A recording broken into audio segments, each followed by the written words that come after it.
Hi, I'm Ben, I like Kill Team, and I want to talk about it.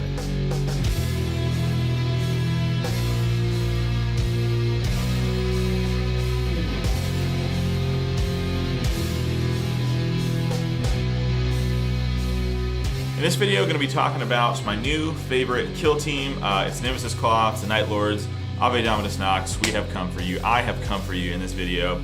So I'm just going to be showing you my team, a little bit of team composition, some of my thoughts on it. I love this team. I'm excited about it. I want to talk about it. Maybe some tips and tricks, on the table, and probably some just thoughts about elite teams in general. So let's do this thing. I played Legionaries for like 2 years, and I love elite teams. And Nemesis Claw feels like bit of an evolution of what an elite kill team is in this edition of Kill Team. I think if you've played elite teams in the past, that it's not really there's not a huge learning curve with this team. There's just a few things to be mindful of. If you're looking to get into an elite team, maybe it's not the best one to get started with, but if you just love Night Lords and want to play them, you're in for a great time. I've got about 15 games in with them, so I have a pretty good idea of how they work and how they feel. So let's just start talking about their strengths, their weaknesses, their abilities, their operatives, and we're just going to try and get through this at a reasonable pace.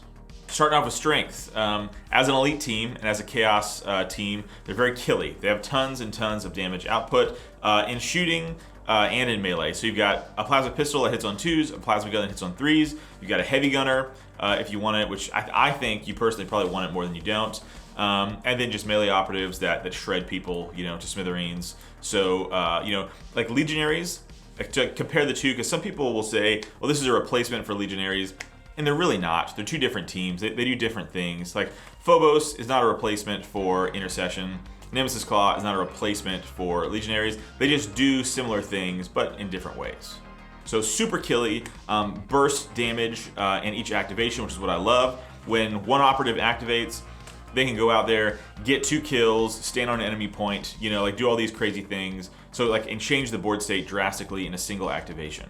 Another strength is, as an elite team, all elite teams struggle with activations. This team has a level of activation manipulation. Say that 5 times fast. So with, we'll get into it later, but there's a ploy that you have that you can, sort of tell an enemy operative, no, you can't activate right now. And you can also, there's an ability that lets you to pass. And so those are huge, pass and activation. So when it's relevant, oh man, super relevant. Into elite teams, it's huge. Into elf teams, sometimes can be huge, especially once you've whittled them down a little bit.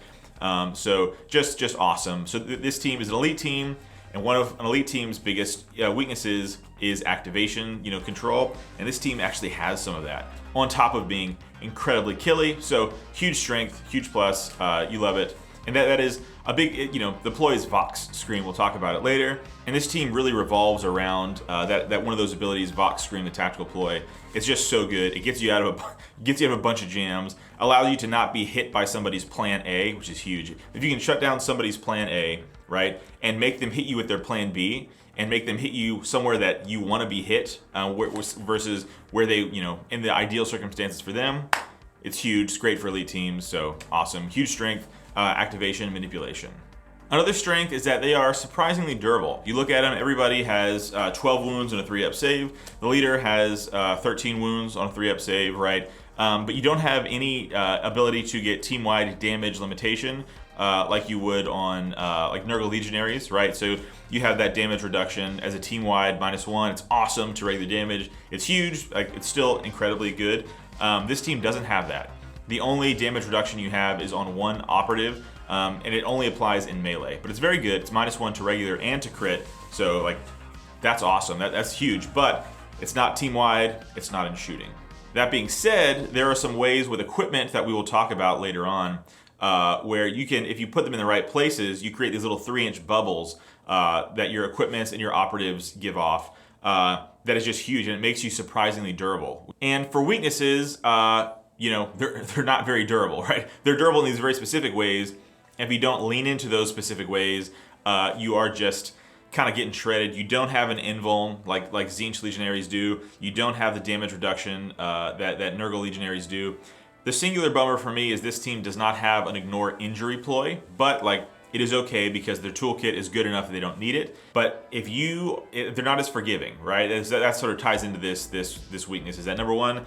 they are not very durable compared to other Marines. And number two, they're not as forgiving, which is pretty thematic. Like Night Lords, they're kind of just always losing in the lore, like, scraping by the skin of their teeth, flying by the seat of their pants, through the galaxy, always losing, always getting beat up. So you have to, and this is gonna sound dumb, this is just common sense, but you have to make good decisions with this kill team. Like, they are not as forgiving as Nurgle Legionaries. You can mess up and eat a crack, you're probably taking 3 damage, maybe 5 if they spike. With this team, if you take a crack grenade, like probably 8 damage, you might be dead. Like my Ventriloquist died to a crack grenade from a cultist in one of my past games. Like, that's hard, dude, that's rough. Like, that is not a trade that you want to deal with. So they're not super durable, and they're not as forgiving. But the flip side of that is they can be incredibly rewarding when you make those right decisions. And the last weakness is, the elite team, you're gonna struggle with the activation. Some teams, like, man, Vox Scream sometimes can only get you out of so many jams. Passing, you can pass 3 times against Vet Guard and they're still gonna eat your lunch, right, with their last activation, so you have to be careful. So just be mindful of that and be able to mitigate it and understand how elite teams function. Elite teams win by going out there, by staying safe turn 1. Turn 2, you explode out, you kill a bunch of things, you tap enemy points, deny their ability to score points, and you get your secondary tac ops while you do it, right? So let me just get this out of the way. This team has Seek and Destroy. Run Seek and Destroy. Don't run Infiltration. Don't run Recon. Don't do these things. Don't try to be, quirky about it. Just run Seek and Destroy. The Holy Trinity, eliminate guards, rout, rob, and ransack against most teams. Against elite teams, you can change it up, but Seek and Destroy is just so good. You'll get those points without even trying. You have to be out there killing.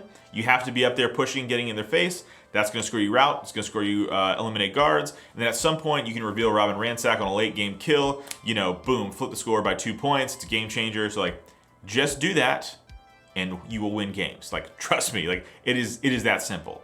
So let's talk about their abilities. Number 1, they have the ability in Midnight Clad. Very cool. In name, in practice, not quite as cool. So you have to be, for this to proc, for this to be active, you must have a conceal order. You must be within an inch of heavy or light terrain, or some part of your base must be underneath a vantage point. And number 3, you have to be outside of 6 inches invisible from enemy operatives. If any of those 3 things are not true, then you are not in Midnight Clad. And what a Midnight Clad does, if those 3 categories are met, is you are obscured from enemy operatives. So it's a little bit weird because it sounds cool, but in practice, the way it is worded, we need an FAQ on this. If you're behind, let's say behind your barricade, right, and someone hops up on vantage, because of the way it works, I'm not the rules nerd who's going to explain this wording to you. That's not the point of this video. But they can flip you to engage, right? So they can treat you as engaged when they shoot you. So order flips sort of bypass it. It's bummer the way it's worded right now. But if you were to stand in front of your barricade and someone across the field on a vantage, they could not change you because it is the interaction between vantage and cover. So it's a little bit weird, but it is cool. I'll take it. I'm not gonna be mad at that. Just in your games, when someone tries to shoot you, just actively think, okay, is Midnight Clad procking here? Because I've let people shoot me sometimes where they shouldn't have been able to, just because I'm not used to playing it, and it's kind of so niche. But just remember that because it is cool. Let's look at operatives, starting with my Visionary. I'll probably have him displayed on screen somewhere. I don't know. I haven't figured it out yet. I'm a Night Lord myself, just flying by the seat of my pants. He has a few loadout options, your standard stuff, but he has the same limitation as an Assault Intercessor Sergeant, where if you want the plasma pistol, you have to take the chain blade. And guess what? That's fine. You're going to do it most of the time. Would you prefer a power weapon? Yeah. Would you prefer a power fist? Yeah. But you would prefer the plasma pistol over either of those because chain blade is hitting on 2s, 5 attacks, hitting on 2s, 4-5 rending. That's pretty good, right? That is going to kill most things. But you want that plasma pistol. It's hitting on 2s. If you get 4 hits, anything in the game virtually without an invuln is dead, so that's awesome. And so he has this really important ability. He's kind of like the beating heart of your team in a way, where he has the prescience ability. He's basically Talos, right? Which is pretty cool. In the strategic phase of each turn, you generate D3 prescience tokens. So you just roll a D6 treat it as a D3. Give yourself that many tokens, and those give you 3 abilities. One is that you can pass an activation, but you can only use these abilities if your leader's alive in the kill zone. So you can skip an activation, huge, pretty awesome, when it comes up. Second is you can spend an action point to discard one of your prescience tokens and generate a CP. Awesome. You'll do that probably turn 1, and I don't think you should be doing it turn 2 unless, you know, the board state is weird. Like, you should just be sending him out to kills. He's on 2s and 2s, so like, just go send him out and have him wreck face and do murder. And then the third ability is you always want to keep one in the pocket, keep one in the chamber for this prescience token, that is, to where you can discard a successful enemy hit. So it's similar to just a scratch in that it is a discard. It does not function the same way as just a scratch. You can get rid of a successful hit or a successful crit. So like when your opponent rolls your dice, you see what they have, and you spend a presence token to discard that. Fully awesome, because that stacks with the other thing you're going to give this guy for equipment. You're going to give him the Grizzly Trophy. If you know about Legionaries, you're familiar with this. You put it on him, it's a 3-inch bubble of -1 attack dice in shooting or in melee. This is great. So you charge into somebody, and basically whoever you charge into is always going to be -1 dice, but might be -2 dice after you discard, right? So it's huge. It allows, if someone wants to get within 2 inches of him and pop a shot off on him, like, good luck, you're going to be -2 dice. Like, what are you going to shoot me with that's going to kill me with 2 dice? And I get my saves. Like, you're not going to die to most things. If someone rolls, double crits with a Melta, like, GG, you were supposed to die. Like, this is a canon event. No hope there. But like most things, you're going to live. So a little bit of a hat on a hat situation, but it's super worth it. And some people talk about putting the trophy on other operatives. Just try it out. It's so good. You want him to stay alive, and you want him to use that plasma pistol to the best of his ability, and he can't do that if he's dead. So I say trophy, and then keep one in the chamber for that discard. I think it's called Portent is the discard ability. Let's talk about the Screecher. This guy is awesome. He's another one of your very reliable melee pieces. You have 2 super solid reliable melee pieces and 1 melee guy that's still incredibly awesome, but he's just not as reliable on like offensive damage output. But the Screecher is very reliable. He's the guy with 2 lightning claws. He's your Wolverine. He's your Huckleberry. He's got 5 attacks, hitting on 3s, doing 4 or 5 damage, lethal 5, and relentless. Awesome, fully awesome, right? Relentless, great. Not only that, if you're fighting into someone who has less than their starting amount of wounds, you go down to lethal 4, which is just mega awesome. So like, you have relentless, so you can just fish for those crits. Like lethal 4, 50% chance to get a crit. This pairs really well with a strategic ploy that does D3 mortal wounds on the charge if it's your first action of your activation. So you can make this happen pretty easily. And then on top of all that, he has a 3-inch bubble of -1 weapons and ballistic skill. So if you're charging him, or if you're standing next to him trying to shoot him, break his cover lines, you now count as injured for the purposes of that attack. And so what you're going to give this guy for equipment is skin. That sweet, sweet skin. You're going to give him that skin. The skin is a 3-inch bubble of no rerolls.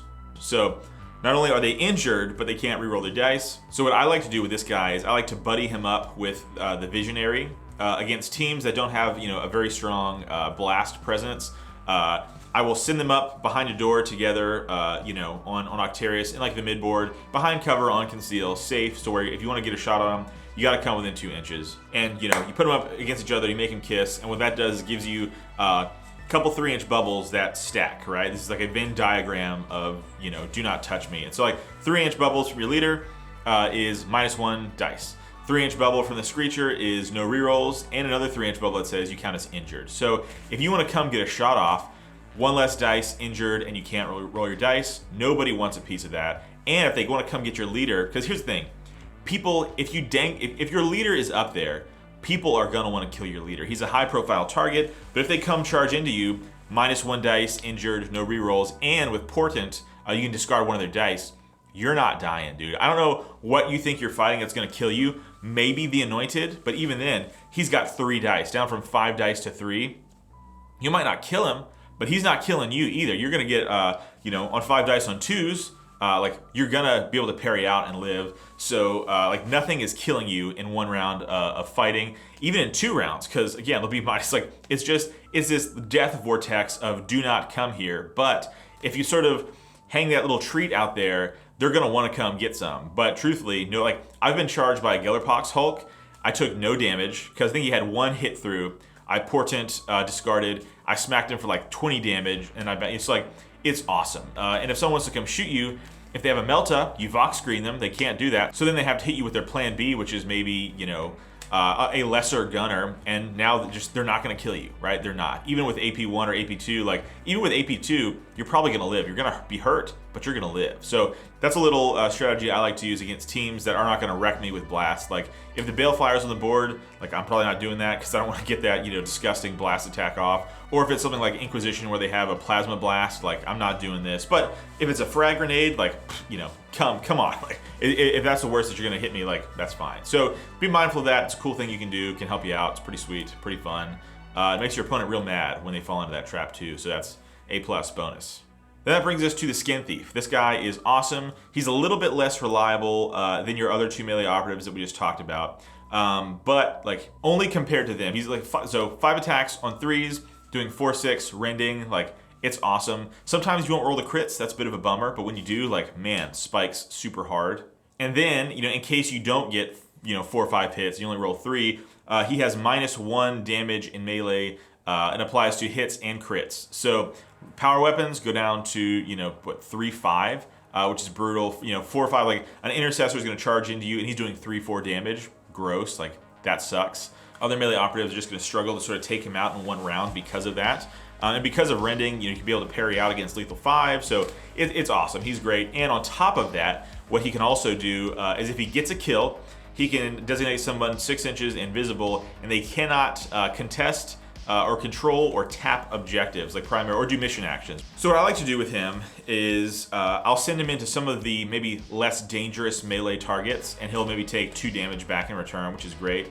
And then I'll kill somebody, I'll tap a point, and then I'll select that person within 6 because I got the kill to say, now you can't tap this point back from me, or you can't tap that point. So if you are pushing hard enough with these 3 operatives turn 2, and you know, do it with wisdom, not just to throw them away and get blasted to smithereens, but if you push hard enough and end up in the right places, you can pretty reliably sometimes go 4-1 on turn 2, which is huge, right? Because you're typically going 2-4 turn 1, but turn 2, if you can go 4-2, or with this guy, I'm telling you, he'll let you go 4-1 if you position him correctly. Because, man, let's say Visionary jumps out, kills somebody, takes a point, right? Screecher goes out, you know, kills somebody, takes a point. And then this guy kills somebody and shuts down one of the remaining person's ability to interact with a point. It's like, man, good luck, dude. Now you can take your home objective, and that's it. So that can be huge. And if you go 4-1 in a single turn, and you kill enough, that's devastating to come back from for your opponent. So Skin Thief, awesome, always take him. There is some conversation about dropping him, I see on Discord. And at first, I sort of was looking at him and thinking, man, maybe you do drop him into some edge cases, but you just don't. He's like, sure, he does not have the raw, reliable, you're gonna get 5 hits through in melee, you know, sometimes, but what he does have is so much utility outside of that. Don't drop him, take him, win games, he's great. Now the Ventriloquar, Mr. Dead Guy on a Stick. This guy is great. Always take him, don't drop him. All the operatives we've talked about so far, always take them, don't drop them. Just trust me, okay? Listen to me on this. This guy, number 1, counts as a banner. So he counts as 4 APL on objective. That's wicked, it's cool. Number 2, he has this super cool ability called Devious Mimicry or something like that, where the long and short of it is that he has 3 abilities. He can do them once per turn. In a 6-inch range, it's not 6 inches and visible, it's just 6 inches. 1 is you can minus an enemy APL. It's great into things like Gellerpox, great into things that might want to come take an objective from you, great into things that, maybe it's a scary 2 APL model like a Gellerpox Hulk. You just shut them down, like that's brutal for them. Second one is you can change someone's order. So like what you'll do oftentimes is like you'll move up, you'll get a kill, or you'll move up and you'll tap a point, and then you'll just select someone who's already activated, who's maybe behind some cover, and just flop them to engage. Sweet, now your Plasma Gunner can take a pot shot and go do something else, pretty cool. Like being able to disrupt your enemy's sort of battle plan and interact with things they thought were gonna be safe, now they're not safe, it's great. Again, like you're putting more pressure on them, you're giving them more opportunities to make mistakes, A+, we love this. And then the funnest and most disrespectful ability that he has is within, he can make somebody dash. And so, he makes his Mr. Dead Guy puppet talk and say, hey, hey buddy, come over here. Yeah, I'm just around the corner, and they will dash. So this is just, like I said, talk about disrespect. On Octarius, I've done this a lot, and I love it. It makes my heart happy. It makes my, my enemies weep. And so what you do is you wait for them to, because even against like a horde team, what are they going to do? They're going to rush somebody up and tap that mid-board objective that's probably behind Octarius terrain. They're going to stage people there. They're going to try and buy some time. So there's going to be people in the mid-board, right? That's how this game works. That people can outplay you, but like they're going to eventually move somebody up to the mid-board before you're done activating. So for me, normally Ventriloquar is my 5th operative to activate, and a gunner of some sort is my 6th operative to activate. And with passes, you can kind of even fudge that a little bit more too, which is cool. So I'll wait for someone to stage in the midboard, then I'll move up the Ventriloquar. I'll take that point from them if it's capture or secure, and then I will dash them through the door. And so like people do not expect this, so you dash them through the door, and now they're just hanging, right? Just hanging out in the middle, doing nothing with their life, panicking, and my plasma gunner will come and just wipe them off the board, or your heavy bolter, because that's the gunner you're going to take most of the time. Is plasma and heavy gunner. So like you're gonna wipe somebody off, get a turn 1 kill. People are not expecting turn 1 kills from elite teams, right? Because turn 1, you always want to have some gunners on engage to keep people honest, but like more times than not, a good opponent will not let you get a shot off. So if you can do something sort of deceptive, well, not deceptive, but like if you can do something tricky in this way, and you tell your opponent you can do this, but like, and you dash someone through a door, nuke them like turn 1, it turns on panics. I've seen this happen many times where it kind of puts people in panic mode and disrupts them because like, I wasn't expecting that. And those things, again, very cool. We have come for you, Awe Dominus Nox, like very Night Lordsy, sort of cheating, scumming a little bit, a couple, scum sharking it. So pretty cool, great ability. Always take this guy. And at the end of the day, he's got a bolt pistol and a chainsword, so he's no slouch in melee either. Always take this guy. Some people talk about dropping him. Some people are just wrong. Don't drop him. He's awesome. Brings us to our last specialist. Speaking of dropping, this is the one that if you're gonna drop somebody, you drop this guy. It's the Fearmonger. I'm a little low on this guy compared to other people. I see other people are higher on them. Maybe I'm wrong. I don't think I am, but I've been wrong before. He's got this ability to poison objectives for an APL. That's cool. It's like when someone moves onto it, they take D3 mortal wounds, and then D3 mortal wounds every turn. Like that ship damage is cool, I guess, right? He also has a 6-inch frag grenade that's better. It's 5 attacks hitting on 3s instead of 4. And it does 2-0 damage, mortal wounds 3. And if you get a crit through, they get a Terror Chem token, which also does that D3 mortal wounds every turn thing. So again, like that is good. He's not bad. He's not a bad operative. And then he has a bolt pistol that is scoped, so it's long range, but then at close range it gains lethal 5. That's cool. Like I actually kind of like that better than his frag grenade, bullcrap that he has. And so if you can get, people talk about the alpha as well. I'm wary of the alpha. I've done it before against Gellerpox. It's fine.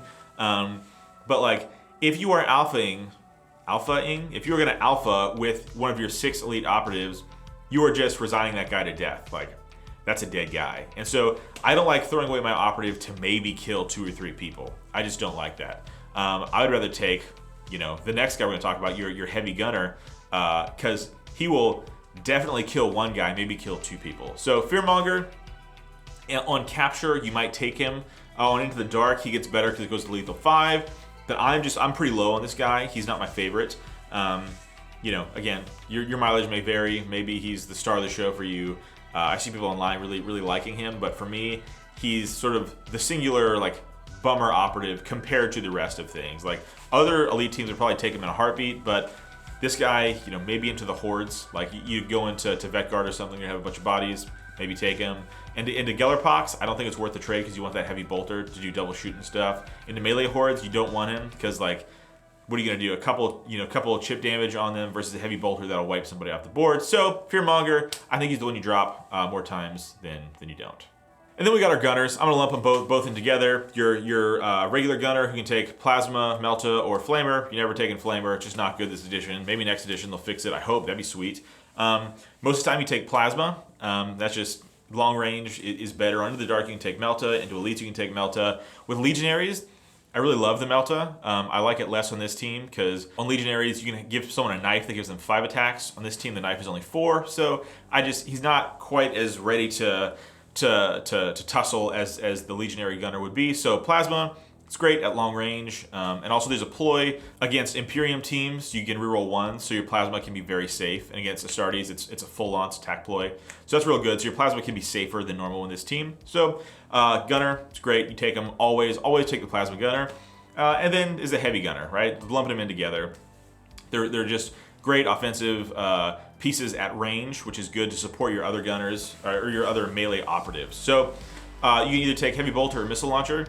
Some people really swear by the missile launcher for this team, which is cool. Like you can dash people into blast range and get some stuff off. But like for me, the heavy bolter has a lot of value because with Nemesis Claw, you get fight twice and shoot twice wrapped up into one ploy. So the value of that to me is just a little bit better. Like, man, you're wiping out a Hulk in 2 rounds of shooting. You're wiping out an intercessor, maybe 2 intercessors even. Like if you get lucky, if they're not full health. The other day, like I opened up a turn 2 with like nuking 2, like one was injured, but like nuking 2 Phobos Marines. It's like, man, that's huge. So heavy bolter I think is going to be the best choice, and most of the time, I think you should drop the fearmonger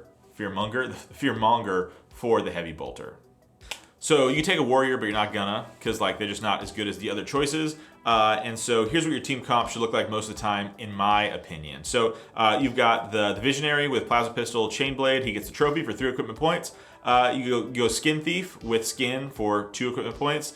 You go screech with skin for 2 equipment points. Then you go ventriloquar, and you don't give him anything. And then you got plasma gunner, don't give him anything, and then heavy gunner, and you give him the dispenser system, and so which allows him to move 6 inches in his activation and also shoot. So that should be your team comp most of the time, in my opinion. I think it's the best all around. I think it's best most of the time. Let me know what you think. If you disagree, we can have civil discourse in the comments about it. But that is what your team comp should be most of the time, in my opinion. So strategic and tactical ploys. This video is probably already longer than I want it to be already, so let's just sort of look at the highlights here for a minute. So for strategic ploys, there's 1 or 2 that I think you will probably play every game a couple times. One is Nightmare Manifest. For a CP, you get to fight twice and shoot twice with your operatives. So it lacks some of the restrictions that other Marine teams have had for fight twice and shoot twice ploys, and it also combines them into one. So incredible value. That means your puncher is going to be punching twice for 1 CP, and your shooter is going to be shooting twice. The heavy bolter or bolter people are going to be shooting twice. So great value there. I think you put it up basically every turn 2. And then after that, if it's not, or sometimes it will be worth it, like use your discretion, use wisdom. Then We Have Come For You. I think this one is also pretty good. I don't think you put it up every turn 2, but sometimes you'll want it. Maybe turn 2, 3, or 4, whatever, if it's necessary. But it just allows you to do some chip damage on the charge if it is the first action of that activation. So you charge in, do D3 mortals. Sometimes it'll be awesome because you'll just insta spike in. If you roll a 5 or a 6 for 3 mortal wounds and you roll a crit, that's an 7-8 wound operative dead on sight. Pretty sweet. So that's cool. Great into melee teams with low wound count, like blooded would be awesome, or like some elf teams that all have good melee. So like Harlequins, so good in a Harlequins. Like the chance to just like one shot a Harlequin, like RIP Harlequins, you're not gonna see them much out there anymore. Those poor slow moving boys. But it's great into things like that. Those are the 2 strategic ploys that are the 2 best ones. You don't need them up every turn, but like turn 2 is probably a good shout to spend on 1 or both of these depending on what's going on. And let's move on to tactical ploys. The 2 standouts here are Vox Scream and Proclivity for Murder. These 2 are just so incredibly good. Vox Scream is 1+ CP, so the first time you use it, it's 1. The second time you use it, it's 2. The third time you use it, it's 3 CP, right? So I think like you might use it 3 times in a game, so budget your CP for this. So like turn 1, you shouldn't need to spend it unless you've deployed poorly or something. So turn 2, you will probably definitely, whether you win initiative or not, you will spend this. What it does, so Vox Scream. This team is Vox Scream. It revolves around it. I am become Vox Scream. If you are playing this team, you am now become Vox Scream. This is like the biggest thing for this team. So turn 2, let's say you lose initiative, right? It happens to the best of us, right? And to the worst of us. So you lose initiative.